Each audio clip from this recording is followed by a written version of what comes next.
যেহেতু আজকে শনিবার, তো আজকে তো নিরামিষ, কালকে পূর্ণিমা ছিল, তো কালকেও নিরামিষ খাওয়া হয়েছিল। আর আজকে তো আমি শনিবার, আমরা নিরামিষই খাই।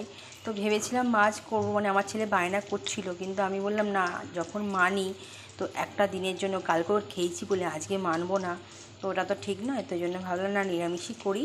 তো এখানে আলু ভাজা হচ্ছে, এঁচোড় করবো, এঁচোড় একটুখানি আছে। তো আলুটা এখানে জিরে ফোড়ন দিয়ে আর কাঁচা লঙ্কা ফোড়ন দিয়ে আলুটাকে ভাজছি। আর এখানে একটু বিউলির ডাল করেছি, ডালটা ফুটছে। আর এখানে একটু ভাজাভুজি করলাম, এই পোস্ত ছড়িয়ে আলু ভাজা করেছি, পটল ভাজা করেছি, আর বেগুন ভাজা করেছি। আর এখানে এই মশলা করব, আদা আর কাঁচা লঙ্কা এঁচোড়ে দেওয়ার জন্য।